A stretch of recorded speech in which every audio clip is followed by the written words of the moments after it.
Conectando. Ahí está grabando. Está grabando, muy bien. Iniciamos. Ahí está, ya está listo para que puedas poner ese respaldo igual. Entonces, el rojo. Sí, bueno, estamos iniciando las entrevistas dentro de lo que es el contexto de del proyecto de investigación entre Fundación de las Familias y la Universidad de las Américas. Este proyecto con carácter local y centrado precisamente en aquello, en entregar una visión local de lo que es el trabajo de Fundación de las Familias acá en Concepción.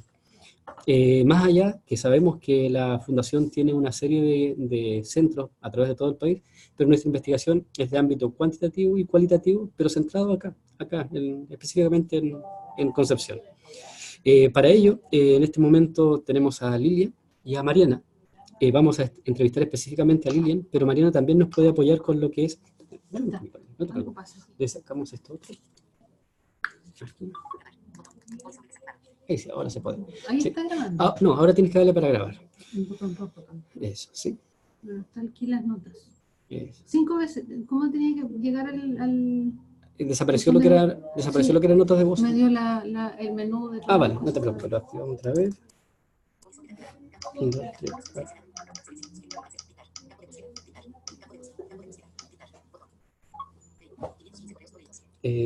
Notas de voz. Tu opinión se respeta. Notas de voz.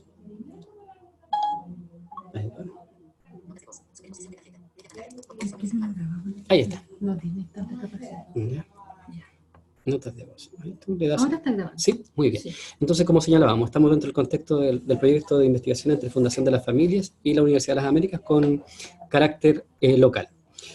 Para ello, la entrevista es con Lidia, la directora, luego se va a presentar ella, pero también está Mariana, que creo que es pertinente porque también forma parte de lo que es el proceso de trabajo y algún aporte o reforzar alguna idea también lo vamos a tener en este momento acá. Pero el foco central es poder entrevistar de forma narrativa a los diferentes directores que ha tenido la Fundación, que si no entiendo mal han sido 3, Lilian, ¿verdad?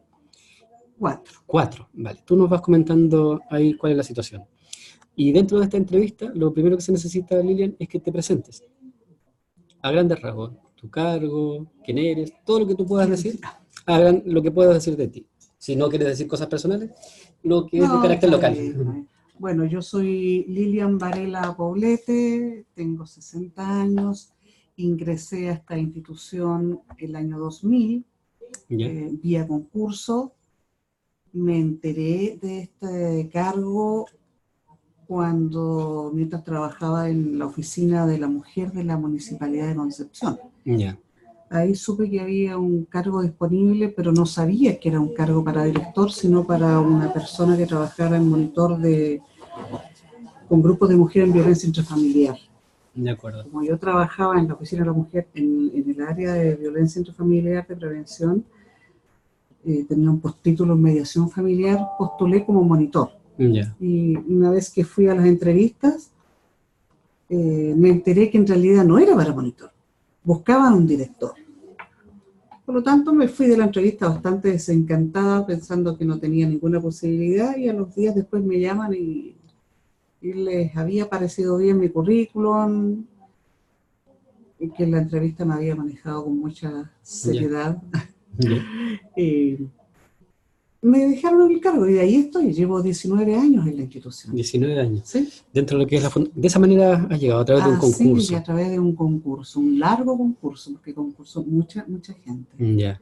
Y tú tienes entendido que han habido otros directores de antes, 3, 4, tú no señalas. Antes de mi cargo, entre el año 90 y el 2000, porque esto se creó en el 90, han pasado 4 directores. 4. 1, 2, 3. 3, yo soy la cuarta. Tú eres la cuarta directora. ¿Conoces a alguno de ellos? Personalmente a uno, que en alguna oportunidad, estando don Claudio Aranda, trabajaba en el municipio, fue por el programa municipal donde él trabajaba y pasó a la fundación a ver a la gente, porque hay colegas que llevan mucho más tiempo que yo ahí, que habían trabajado con él, los pasó a saludar, nos conocimos, vio todo lo que había cambiado, la infraestructura, que habíamos nosotros postulado algunos fondos para poder mejorarla, y fue muy agradable conocerlos. A las otras 2 personas no las conozco. Ya.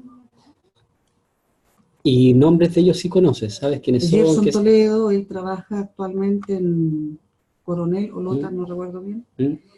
Y al que está del otro no lo conocí, ni tampoco me recuerdo el nombre, fue una persona que estuvo un periodo muy cortito. De acuerdo.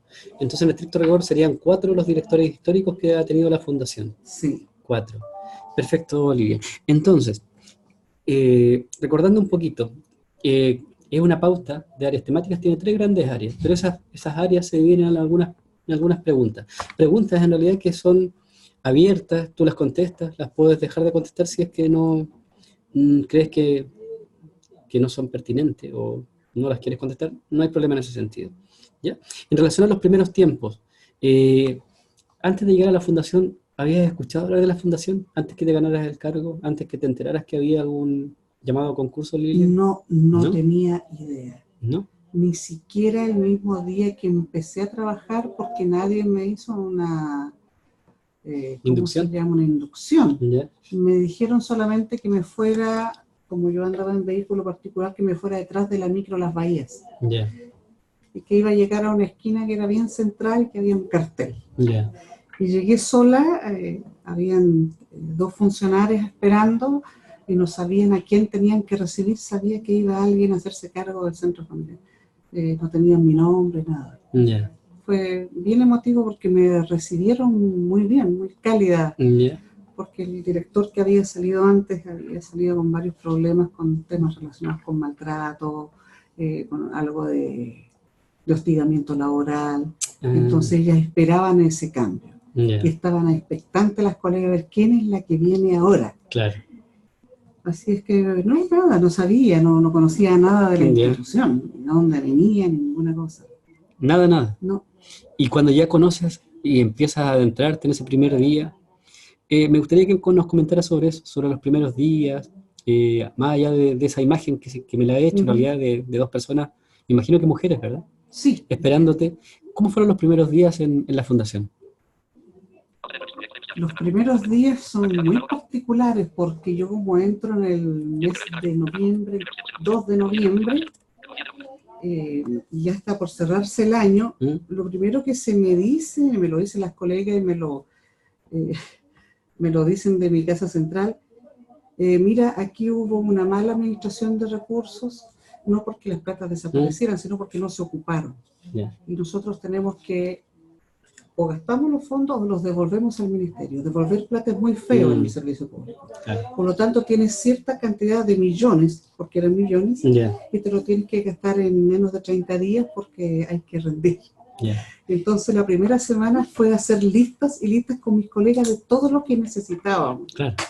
Y salir a comprar. Andábamos con mi otra colega, la coordinadora que tenía yo en ese tiempo, pasábamos la mañana entera comprando en Sodimac, en el Líder. Entonces era como loco tener de repente tanta plata para comprar y tratar de acordarte de todo y que no se te escape nada, porque después no había más plata. Y fue muy entretenido. Compramos tazas, no tenían tazas, compramos un montón de cosas que ellas antes llevaban de sus casas. Fue simpático, digamos, fue como entrar lúdicamente con ellas y ya vamos a comprar y salíamos a comprar, estábamos el día en eso, revisando, después anotando todas las cosas que necesitábamos. Y fue un periodo también en que me tocó, ya empiezo a preguntar yo, ¿cómo planifico para el próximo año? Y ahí me empiezo a encontrar con lo centralizado, nuestra institución es muy centralizada. Entonces siempre que, no, me dijeron, tú tranquila, nosotros te vamos a decir cuántas metas son, de qué cada cosa. No tenía yo que llegar a inventar algo. Entonces fueron los 2, al final de año fue muy entretenido, fue liviano, digamos. No me tocó pesado. Me tocó conocer al personal, conocer a las personas que trabajaban de noche. Nosotros tenemos el sistema de nocheros. Siempre yo he considerado personalmente que es más efectivo que una alarma, a pesar que han tratado a veces de convencerme con las alarmas, pero no, porque yo siempre le digo a los colegas que están en la casa central que no tienen esta visión porque no conocen el territorio, que la alarma puede sonar toda la noche, pero no va a subir ningún vehículo de ADT ni de Verisur, y nadie sube a los territorios que están más alejados. Entonces no tiene sentido. Es mejor que sea un nochero y ojalá que sea del barrio, porque es reconocido por la comunidad. Entonces los primeros tiempos se recuerdan de forma agradable. Agradable. ¿Sí? Muy agradable. Sí. ¿Y eso cuánto duró, Lilian? hasta que vinieron los primeros problemas, si es que hubieron problemas. Yo creo que no hay ningún trabajo donde no haya problemas. Sí. Ahora, problemas graves, la verdad es que yo creo que no los he vivido. ¿No? He pasado momentos de mayor angustia por recarga laboral. Cada cambio de gobierno para nosotros es un periodo estresante, porque cada gobierno viene con su impronta, viene con sus orientaciones y trae a su gente también. Ahora, los mayores cambios siempre se producen a nivel central. Entonces hay colegas que tú logras establecer con ellos un muy buen vínculo de trabajo, pasan 4 años y ese colega puede no estar, y tienes que volver a entablar relación de nuevo con otro, y tienes que ir adaptándote a las modalidades de cada uno.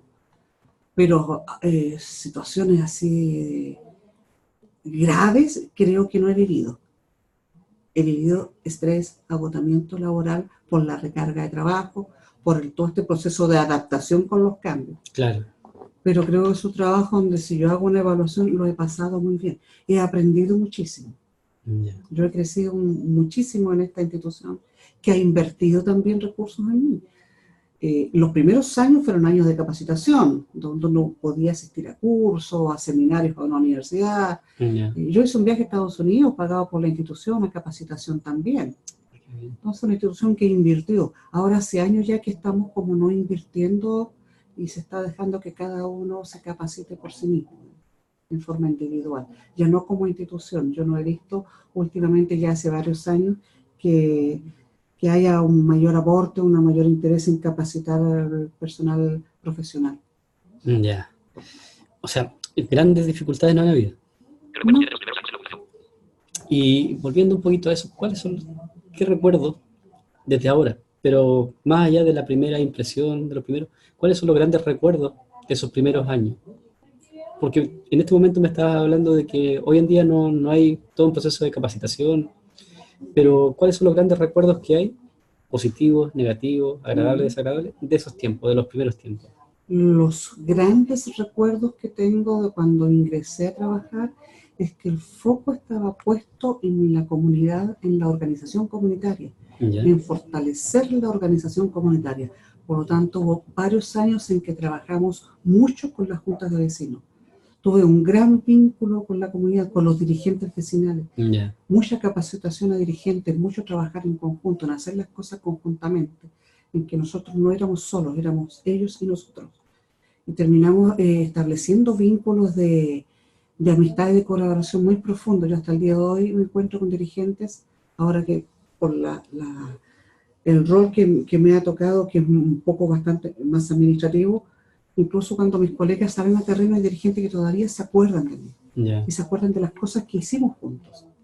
Y te mandan saludos, todavía está la señora Lilian, yo me acuerdo de ella, dele saludo, trabajamos harto juntos, ella nos decía las cosas directamente, yo siempre fui muy directa con ellos, cuando se peleaban los dirigentes, si de qué sentido tiene que se peleen, si lo que tenemos que hacer es, no sé, es limpiar la calle, ¿no? Y es la calle de nosotros, tenemos que hacerlo juntos. ¿Y qué cosas hacían juntos en esa época? Hicimos muchas cosas. ¿Pero alguna la más grande de todas que hicimos fue instalar en el sector Cerro de Talcahuano la ruta de la salud. Esto sucedía porque la comunidad siempre reclamó de que no había en esos tiempos una micro que directo de los cerros los llevara al Hospital Higueras, que es el hospital que le corresponde al sector Cerros. Tenían que hacer un transbordo y pagar 2 pasajes. Entonces logramos juntar a todas las juntas de vecinos, conversar y decir, bueno, nuestro problema es el transporte y la llegada al hospital. Y establecimos vínculos con la Seremía de Transporte y Telecomunicaciones de esa época y a través de la Seremía a los empresarios del transporte. Hicimos buenas mesas de trabajo en los cerros y logramos que los empresarios dijeran, bueno, en realidad yo gano más si asumo un boleto integrado para que la gente pague el boleto, que lo pague completo, que no se vaya, como decían ellos antes, esto es muy típico, porque decían, yo me voy con la coneja, y decían, ¿qué es la coneja? No, levanto los 2 dedos, y le digo que me lleve por 200. Entonces, ¿qué se hizo? Se sacó un boleto, que lo sacó el empresario del transporte, un boleto que se llama Ruta de la Salud, que costaba, ya por decir el valor de ahora, porque no me acuerdo en ese entonces, 510, y le daba derecho a bajarse en Arenal y tomar la otra micro con el mismo boleto, y llegaba al hospital. pero tenía que pagar los 500 días. No le permitían que se iba por menos. Entonces el chofer, o sea, el empresario decía, bueno, yo recojo a la vuelta. A la bajada recogió uno y a la vuelta recogió otro. Y se hizo con el municipio, con la Seremi de Transporte, los vecinos, se hicieron los paraderos, se hicieron los letreros, las señaléticas y los cerros del paradero con una cruz y se llamaba Ruta de la Salud. Y eso es por el empuje de los dirigentes vecinales. Porque en esos años había menos transporte del que hay que ahora. Hay bastante transporte para el cerro ahora. Había muy poco transporte y sigue siendo hasta el día de hoy una dificultad llegar al Hospital Higuera desde los cerros. Entonces, esos recuerdos tengo de esa comunidad, cuando la gente se sentía parte también de la solución. ¿Y hoy en día no pasa mucho, o sí? No. Hoy día esperamos que ya sea municipio o ya sea desde el gobierno, nos resuelvan el problema. Y en esa época era un trabajo más en conjunto. Bastante más colaborativo. ¿Y cuántos años es eso, Lilian? ¿19, 15? Eso fue hace 2004, 2005, 2003, 2007. Fueron los primeros años, los primeros 10 años que yo estuve en mucho trabajo con la comunidad. Fue muy enriquecedor, era una comunidad que se hacía cargo. No solo presentaba la demanda, también presentaba la forma de resolver las cosas. Ahora todo es proyecto. Ahora se postula un proyecto para pagar y que se haga todo. Antes había acción comunitaria. Había acción comunitaria. Era otra comunidad, otros dirigentes. Sí. Ahora las juntas de vecinos reciben subvención, reciben un cheque con algunos millones para el año, entonces no necesitas hacer cosas en tu junta de vecinos. Esa es la plata dada. Y una pregunta que también surge en torno a esta gran el tema que estamos planteando ahora, los primeros tiempos en la fundación. Si bien es cierto, tú reconoces un ámbito de confort agradable que lograba unir cosas. Un entorno agradable, si le podemos llamar de alguna forma. Pero, ¿qué situaciones dificultaban también el trabajo? Porque en todo momento, en toda situación, seguramente, o tal vez no había ninguno, eso lo dices tú. ¿Qué situaciones en ese momento, cuando tú me señalas que hay una unión entre la comunidad, el sector público, privado, y logran sacar adelante cosas como esta, como lo que es la Ruta de la Salud, pero qué dificultades se presentaban también? No tan solo en ese proyecto, sino tal vez en otras situaciones o... Bueno, con la comunidad hay dificultades que se plantearon en ese tiempo y yo creo que se han planteado siempre y siguen así, es que cada uno sí quiere un beneficio para su sector. Ah, no, pero esto es para nosotros, no para todos, ¿no? En esa época... Sí, también se daba. Pues, sí. ¿Y esa era una dificultad? Era una dificultad. ¿Desde dónde va a partir la micro? ¿Por qué va a partir de la Nueva Los Lobos y no de Centinela? ¿Por qué y los Copihue? Entonces cada uno igual quiere algo para sí mismo. Claro. Eso también se daba. Y esos eran temas de conversación larguísimos que teníamos. Eso siempre fue una dificultad. Incluso hay dirigentes que se retiraron porque no los beneficiaba a ellos directamente. Esa es la poca visión de ver que ya no importa, a lo mejor ahora no. Pero si esto funciona bien, se podría después extender a otros lados. No, hay dirigentes que igual se retiran, no participan. Y bueno, y la tristeza es que eso después se terminó solo, porque la misma comunidad hizo tal abuso del sistema de boleto integrado que lo usaba para ir a la feria y volver. Entonces después los empresarios se empezaron a dar cuenta que al principio sí les rentaba, después ya no rentaba. Y así se acabó. Y así se acabó. Se acabó. Pero ¿por qué no era rentable para ellos si el fin era el mismo? O sea, para el empresario era ingresar una cantidad de dinero, porque si fueran a la feria o fueran al consultorio, yo entiendo que les daba lo mismo, ¿no? No, porque al ir a la feria a la vuelta toman otro transporte distinto, no de las mismas líneas que tenían cercanía al hospital. Y con la otra hacía lo mismo. Sí. Siempre el abuso termina a veces matando buenas ideas, ¿no? Suele suceder. Y aquí sucedió lo mismo, duró varios años, pero ya después se empezó a dejar de lado. Y después también cuando viene, porque aquí interviene también el gobierno a través de la Seremi de Transporte, después vienen las licitaciones del transporte, entonces las máquinas licitan recorrido y ahí también cambian las variantes de los recorridos. Claro. Entonces seguramente el empresario que tenía una línea ya después licitó y no le fue bien, licitó otra empresa que no le interesaba este programa, este proyecto. Entonces todo eso va cambiando, se tiene que ver también con los tiempos, con los gobiernos que van pasando y con las nuevas políticas. Claro. O sea, los nuevos tiempos se recuerdan más allá, pero si lo pudiésemos resumir, como que había unión, que habían acciones comunitarias, pero también había cierta centralización, que habían grupos, como todavía los hay hoy, Sí. que se decían esto es para mí, pero había también una cierta unión que permitía hacer cosas. Sí, porque son hartos. O sea, actualmente la población de Los Cerros está cerca de los 50.000 habitantes. Es una tremenda población. Te puedo decir yo que deben haber ya más de 40 juntas de vecinos, mucho más. En Los Cerros. Sí, sí. Oh. Porque ha sucedido que cada vez se han ido dividiendo más. Por ejemplo, la población Nueva Los Lobos, que es una población, tiene 2 juntas de vecinos, Nueva Los Lobos Norte y Nueva Los Lobos Sur. Eso en un principio no tenía sentido. Pero después, como cada uno va dividiendo, que algunos dicen dividir para reinar, en una población tiene 2 juntas de vecinos. Tienen Centinela, 2 juntas de vecinos, Centinela 1, Centinela 2, porque hay 2 poblaciones que nunca han podido convivir armónicamente. Entonces, si participa una junta de vecinos Centinela 1, se resta la número 2. O sea, el trabajo con la comunidad es muy complejo. Sí, claro. Es muy complejo, y mantener vínculos de trabajo y de coordinación con todo es muy complejo, es todo un desafío. Un bonito desafío, ¿sí? Por lo menos en esos años a mí me gustó mucho, lo disfruté mucho. Sí, interesante la reflexión que haces en ese sentido, que había unión, que eso en realidad hoy en día ha provocado eso, que haya muchas juntas de vecinos, y que tal vez lo mismo en realidad hace que tenga una especial configuración lo que es la comunidad. ¿Sí?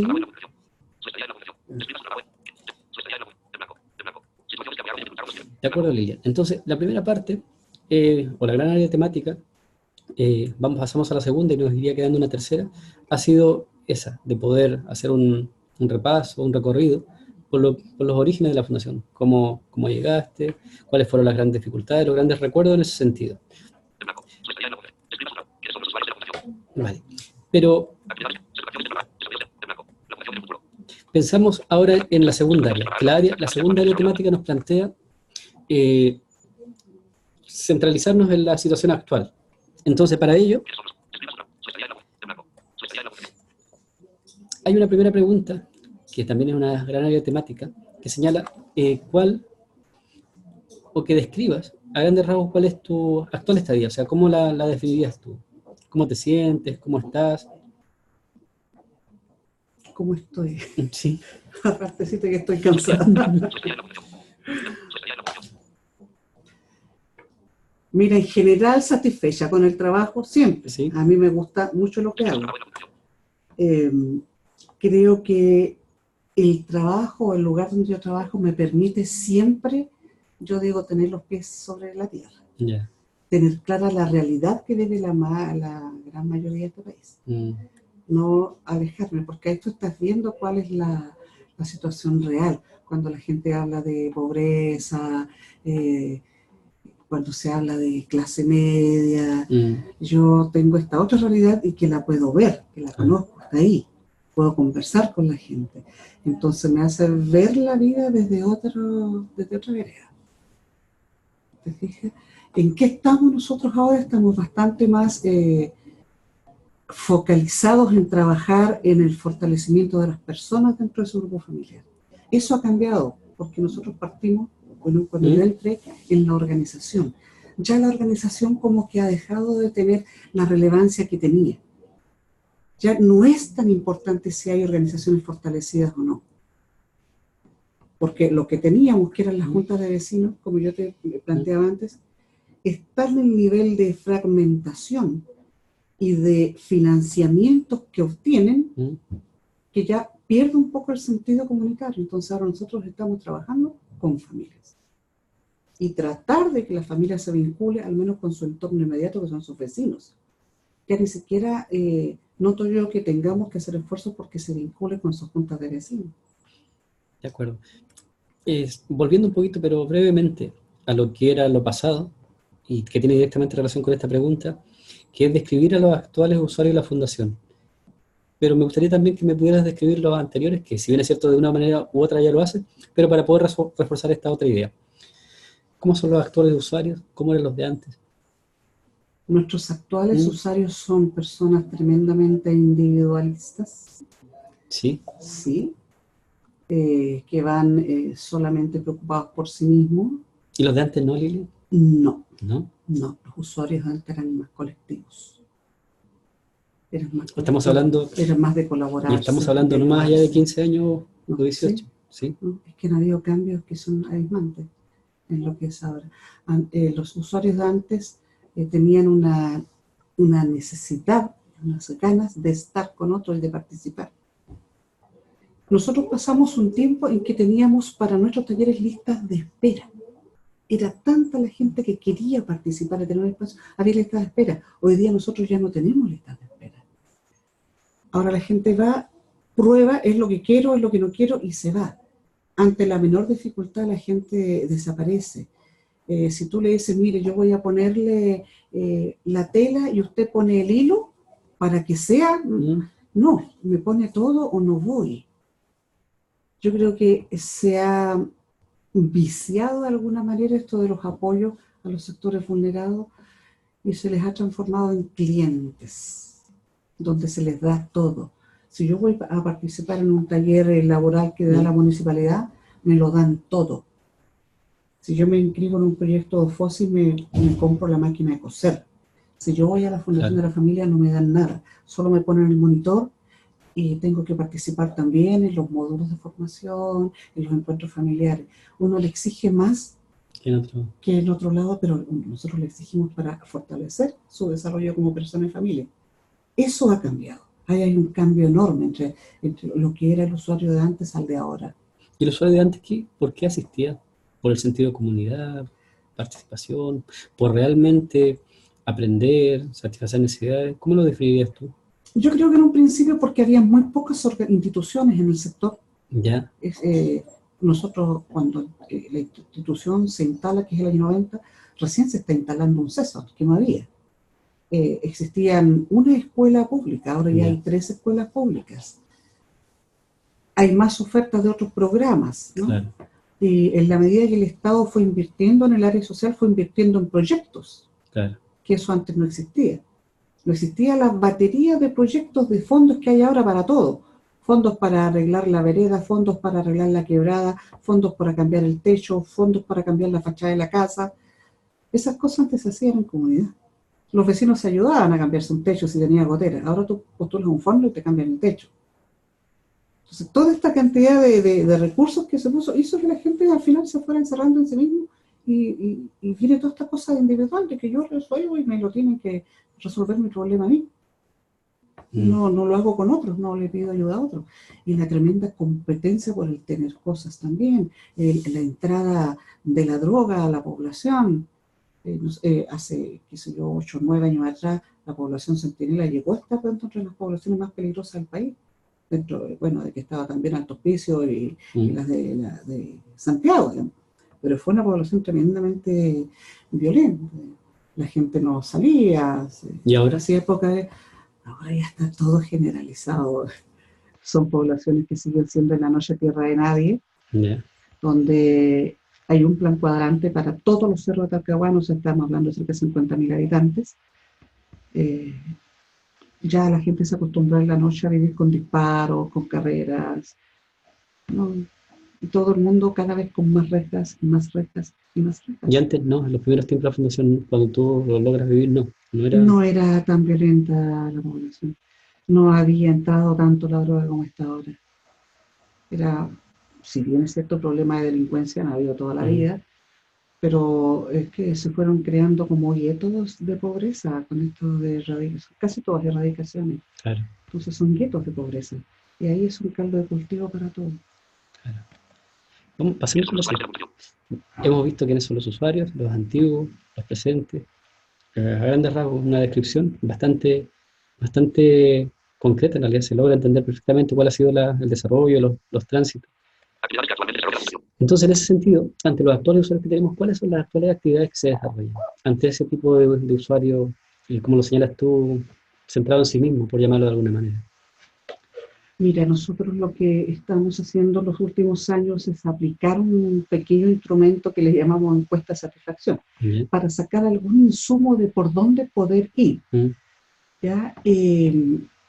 Sí, y nuestra puerta de entrada sigue siendo el taller. Por supuesto, la gente se inscribe en algún taller voluntariamente. Hemos ido tratando de que toda la parte temática sea lo más lúdico posible, pero no la hacemos separada del taller, sino que lo hacemos dentro del taller. Porque ya sabemos que si yo convoco aparte para que conversemos sobre comunicación dentro de la familia, no va a ir nadie. Pero si lo hago dentro del taller, le quito un espacio al taller. Por eso los profesores que nosotros elegimos, ellos saben que su taller es una herramienta, un instrumento, digamos, para llegar de alguna manera a la familia. Entonces lo estamos interviniendo dentro de cada taller, y dentro de ese, los talleres pueden durar 6 meses o pueden durar 10, que es el máximo que duran. Y dentro de esos 10 meses tienen muchas intervenciones: módulos de desarrollo personal, módulos de formación familiar, encuentros familiares, paseos familiares. Toda esa es la parte de la intervención formativa que nosotros hacemos. Ese ha sido el mecanismo que nos ha funcionado. Pero teniendo en cuenta siempre el usuario que tenemos hoy en día. Teniendo en cuenta el usuario. Si nosotros avisáramos antes que vamos a hacer una intervención de un tema en particular, ese día la gente no va a ir al taller, lo tenemos comprobado. Ya ellos no lo saben, o sea, en cualquier momento. Saben. Ahora siempre tratamos que sea todo muy lúdico, ¿no? Muy de participar, de completar tarjetas, de conversar, de dibujar, de saltar, de bailar, que es que usamos. Mira, hacemos uso de recursos que yo hacen mis colegas que no son sacan tanta inventiva para poder generar espacios. Tenemos una lógica: cualquier actividad, por recreativa que sea, es educativa. Eso va a ir siempre. Eso conversaba yo con alguna práctica, con Pablo, conversábamos. Yo le dije, mira, del momento que tú invitas y saludas a la gente, la recibes a la entrada, estás educando a la gente. Porque cuando uno va a una institución pública, lo saludan y lo reciben con abrazo y beso. No, me dicen, ya, aquí sí. Entonces, de ese momento le estás cambiando, ya llega y es bien acogido. Y de ahí parte el resto de la intervención y la gente se entrega. Ante el afecto, la gente se entrega. Cuando la gente tú la escuchas, le pones atención, le haces un cariñito, la abrazas, te despide de ella con un abrazo fuerte, apretado. Eso a la gente le gusta. Sí, claro. Si uno está necesitado de cariño siempre el cariño va a faltar. Claro que sí. Pasamos creo que a la próxima área, ¿no? No, antes de acabar, antes de pasar al próximo área, ¿cuáles son, en relación a ese usuario, a esas actividades, cuáles son los actuales desafíos de la fundación? Actualmente, no pensando en el futuro, pero ahora, en este momento, como tu directora, Mariana. ¿Cuál es el desafío ahora? Siempre para nosotros pensando en el futuro. Es mantener el usuario que tenemos, poder ser realmente un aporte para ellos. Nosotros quedarnos con la tranquilidad que le entregamos lo mejor, le hemos entregado lo mejor. Siempre buscamos la mejor calidad de lo que se hace. Mis colegas son muy estudiosos, por lo tanto cada módulo va apuntando a las necesidades actuales, a los temas que están relevantes. Estamos hablando de comunicación con las nuevas tecnologías de la información que tienen a las familias muy diseminadas dentro de su espacio. Sí. Estamos hablando de bullying, de ciberbullying, estamos hablando del sexting, estamos hablando de cosas actuales, de los problemas actuales que está enfrentando el grupo familiar para comunicarse. El desafío es que la gente se mantenga y que no se vaya. Ya, ese es el gran desafío. De estar nosotros actualizados con los temas que vamos viendo que socialmente están siendo importantes. Eso. Estar actualizados solo, primero, claro. Porque no tenemos capacitación para eso. Claro, no, pero me parece muy bien. De esa manera estamos cerrando la segunda área, que sería la situación actual. Y ahora creo que no es que sea la menos compleja, pero la que se nos aproxima hacia el futuro. Yo puedo, sí, es que sí. Entre los desafíos, o no sé si es un desafío o una estrategia tal vez, hablamos tanto del trabajo en redes, ¿cierto?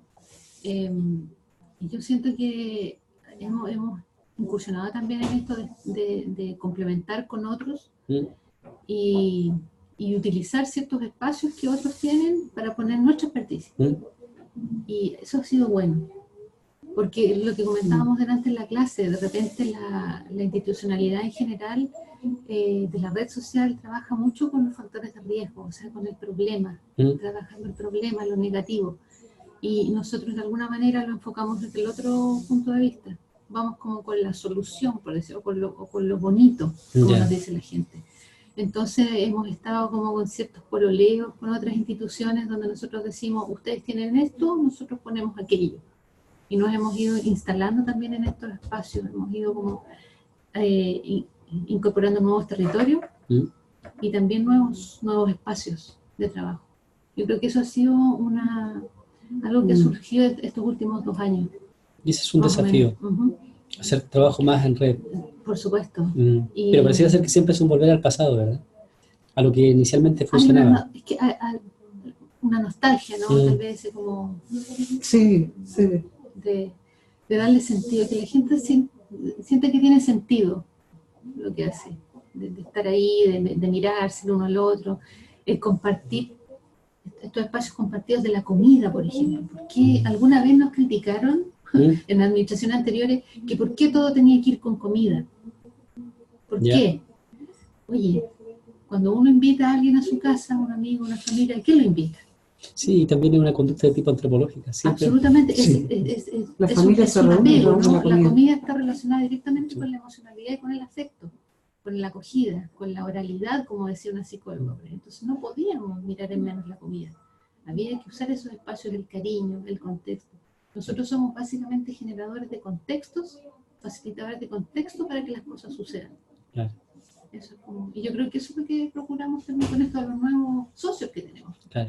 Ellos nos entregan un grupo, de alguna forma un público cautivo, y nosotros vamos y ponemos el sentido formativo. Nosotros estamos trabajando con la municipalidad este año, en todos sus talleres laborales que solamente ellos hacían manualidad. Y bueno, pero el componente formativo, nosotros se lo ponemos. Y Ana ha hecho una buena... ya llevamos. Está muy interesante eso, porque para la gente es algo nuevo. Igual interrumpimos el taller. Hay que ser muy hábil, porque en muy poco tiempo tienes que instalar un interés. Claro. No vamos a instalar respuestas, vamos a instalar preguntas. Claro. Que la gente se vaya con una reflexión, pensando algo. Claro. ¿Por qué me pasa esto? ¿Por qué no logro conversar con los hijos? Claro, si la señora tiene 3 habitaciones y tiene un televisor en cada habitación, difícilmente se junten en un espacio común. Claro. Hay mucho vicio en esto de querer tener cosas que perdiste en lo central. Entonces eso para nosotros es el desafío de ahora, digamos, estamos en eso, estamos fortaleciendo esa área del desarrollo familiar. Se podría decir que el sistema neoliberal, el sistema económico que actualmente tenemos, tal vez en un pasado no ingresó o no estaba, o la comunidad lo veía lejano y quería acceder a él, y ahora accedió a él. O sea, el sistema está en la comunidad. Es que claro, ya se hizo carne. Sobrepasó. Lo sobrepasó. Claro, porque la imagen que yo tengo es que en los periodos anteriores, 10, 15, 20 años atrás, la comunidad pretendía integrarse al sistema neoliberal que vendía, que compraba, que tenía, que adquiría cosas. Y hoy en día, en realidad, el sistema ya está ahí. Es la imagen que me hago, ¿no? Sí, es que en un principio, claro, era poder suplir necesidades materiales que a lo mejor las tenías carenciadas en ese tiempo. Ahora ya yo digo que la pobreza de la gente no es material, es cultural. Porque si uno va a visitar, yo me acuerdo mucho cuando visitábamos casas, no faltaba de nada material, pero podía haber una comida al día. Yo me encontré, lo cuento porque fue muy impactante para mí. Llego a un departamento de la población centenera que en esos años eran 48 metros cuadrados, no era más. Y entro y no hay un comedor para almorzar. Hay un bar en semicírculo con copitas colgadas y la gente se sentaba a almorzar y a tomar once en el bar. Porque no te cabía otra cosa en ese espacio.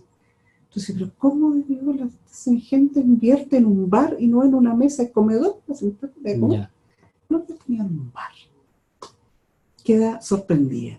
Y después tienen un refrigerador, sobre el refrigerador una televisión de sus antiguas que eran con esa cúpula hacia atrás, y sobre eso el juego electrónico, todos Atari, cosas así, todo en escala porque no hay más espacio. O sea, materialmente la gente resolvió tener de todo. Los tremendos equipos de música. Pero una comida diaria o una comida muy baja en todas las calorías que tú te puedes imaginar. Y la moda de ahora, porque ahora ya estamos en otra etapa, ya lo material lo tenemos cubierto, ahora renovamos nomás, ¿no? Si tú te fijas, te vas a dar una vuelta por las nuevas poblaciones que se construyen para los sectores más vulnerados, todas vienen con un espacio para estacionamiento. Viviendas básicas en deuda. Interesante alcance que hace. Con estacionamiento. Cambio social. Porque la gente tiene auto. Y los mascotas, y en esto aquí mi colega, pero las mascotas y perritos de raza. O sea, la gente gasta en veterinarios. Claro. Entonces tú cuando vas a una población ves otra, es otra la pobreza. Es totalmente distinto. Ya tienen su vehículo, por cacharritos que sean, los otros que andan en malos pasos tienen vehículos mejores, pero todos con vehículos, son tremendos espacios para estacionamiento. Eso tú lo ves en la población, en la Centinela 2, que esa se construyó después del terremoto, se construyó después, claro. Mirador Los Morritos, que también son construidas después del terremoto, porque hay un cambio. Cuando se construyó Centinela 1, que eso fue en el año 95, más o menos, no tiene estacionamiento tan dirigido, ¿no? Hay espacios para que la gente guarde cosas, pero cuando se construye Centinela 2, que fue post-terremoto, después del 2010, se construyen Los Morritos, post-terremoto, después del 2010, todos vienen con estacionamiento para vehículos. Y grandes espacios, que podrían ser bonitos jardines, bonitos parques, no, son estacionamientos. Entonces eso te llama la atención. Sí, no, cambió y ha cambiado, o sea, y como dicen en todo sentido, o sea, imagínate una vivienda social, que es social, no es que no tenga que contemplar el auto, pero se supone que el auto es otro gasto más. Claro. Gastos que se supone que no tenemos, por eso actúa el gobierno y pone o apoya. Por eso te pone la vivienda sin deuda. Yeah. Entonces, como que cuesta entenderlo, ¿no? Por la cantidad de vehículos y cada vez vamos con más vehículos en la ciudad. ¿Y cuál puede ser la explicación para eso? O sea, y esto es una reflexión que está dentro de lo que es el contexto. ¿Hay falta de recursos hoy en día en la comunidad o no hay falta de recursos? Yo diría que los recursos están mal focalizados, ¿no? Porque la gente a lo mejor podría invertir recursos en educarse más, en acceder, no sé, de repente ir al cine, ir a un parque. La gente no hace eso. ¿Y en qué se entretiene en la comunidad? En la televisión. Ya. Tremendos televisores, ¿no? Te tapan la pared, la mitad de la pared. Ve televisión y van al mall. Yeah. Y esa es la entretención. La gente no sale de vacaciones, no se va a acampar a un lago, una laguna, no. Pasan sus vacaciones en el barrio. Van de vez en cuando a la playa, pero sí van harto al mall. Y los niños están ahí en la calle. No hay. Yo me recuerdo que antiguamente había muchos colonias de vacaciones. Eso ya no hay colonias de vacaciones. Imagínense. Ya no se da. Ustedes también organizaban eso en su tiempo, ¿no? Sí, antes de que yo llegara se organizaban colonias y viajaban hacían intercambio con otros centros, iban a Puerto Montt, qué sé yo. ¿Y tú crees que si eso se organiza hoy en día no funciona o funcionaría nuevamente? No sé si funcionaría porque igual hay mucha desconfianza en el tema de los abusos con los niños. Eso ha creado una desconfianza permanente, ya casi nadie confía ni a veces en su propio grupo familiar. Claro. Está muy difícil ahora poder sacar niños. O sea, nosotros cuando salimos con niños van con los permisos firmados y todo. Claro. Porque hay que cuidar mucho. Ya sí, ¿no? Ese es un tema que se instaló, que yo creo que siempre estuvo, solo que nunca lo vimos. Claro. Ahora lo vemos, entonces tenemos que tomar nosotros muchas precauciones.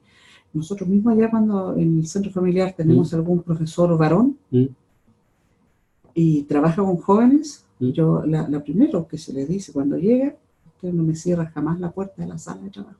Siempre las puertas abiertas. Claro. Siempre. Porque siempre hay que resguardarse. Claro que sí. No, pero está muy bien. Sí, yo creo que todo lo que vaya en lo que es la protección hacia el otro y nosotros mismos estará siempre muy bien. Sí. Mariana, la tercera área, y esta es la última la que nos lleva a cerrar lo que es la entrevista, que creo que el desarrollo ha estado bastante bien. Hemos ahondado bastante en tiempo, en el desarrollo de la misma. Es como una gran área, que es la perspectiva, los grandes desafíos, y creo que la podríamos integrar en una. ¿Cuáles son los grandes desafíos o cómo ves tú en realidad a la fundación en el futuro?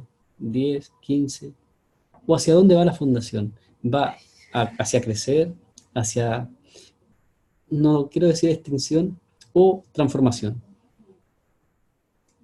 ¿Cómo la ves tú de aquí a 15 años? Objetivamente, tú sabes que estas son instituciones que obedecen a un mando político. Sí. Entonces hay proyectos y se creó recién lo que es el Ministerio de Desarrollo Social y Familia, ¿no? Por lo tanto, esta institución en un futuro, que yo no sabría decirte si es si es muy cercano o no, porque no tengo esa información, y nosotros ya no pasaríamos a depender del gabinete de la primera dama, sino que seríamos parte del Ministerio de Desarrollo Social y Familia. Por lo tanto, lo que vaya a emanar de ahí en cuanto a línea de trabajo, lo desconozco. No sé lo que va a pasar cuando pasemos nosotros a formar parte de este Ministerio de Desarrollo Social y Familia. No sé en qué van a ir nuestra programación y cuál va a ser el foco de trabajo. Sí, eso desde lo administrativo, pero desde tu visión personal, ¿cómo te imaginas al usuario del futuro de la Fundación 10 años más? Porque hay un cambio, y eso me lo has señalado tú, entre el que estaba cuando has llegado y el que tenemos ahora. ¿Cómo te imaginas al de 10 años más, 5 años más?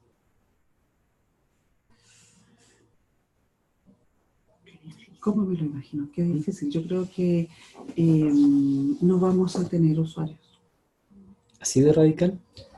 Es que yo no veo que el mundo vaya con un giro más hacia lo social y lo comunitario. Yo creo que va apuntando y sigue apuntando hacia el individuo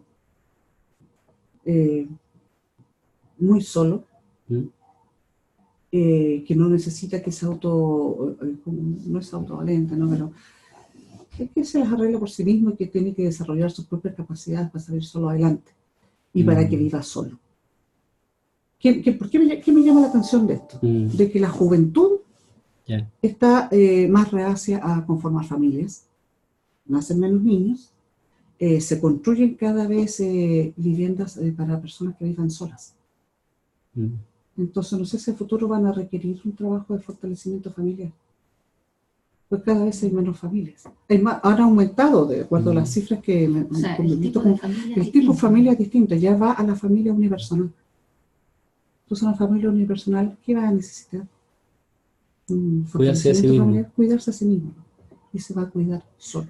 O un escenario probable en ese mismo, con esa misma lógica, sería que al estar más solos, busquen espacios donde encontrarse con otros. Sí, puede ser una alternativa. ¿Qué es lo que ahora sucede con el adulto mayor? Que ellos buscan algunos espacios para estar con otros. Con adultos mayores en otro. Sí.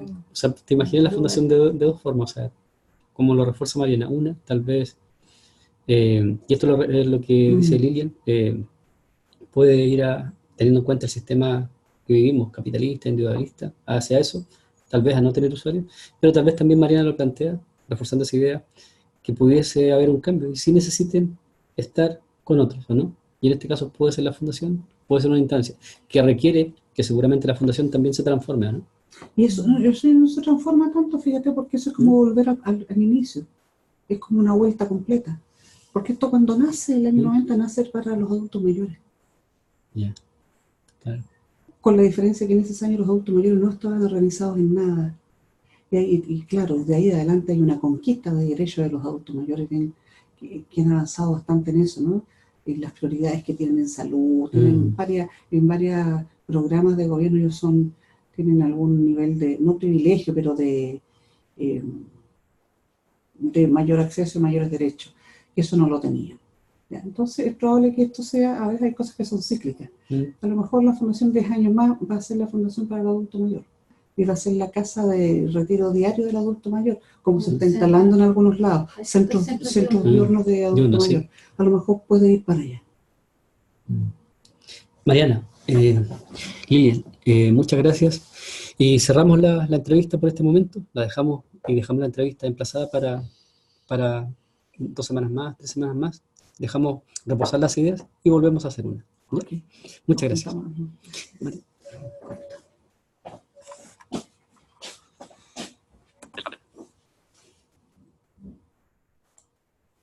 Desea detener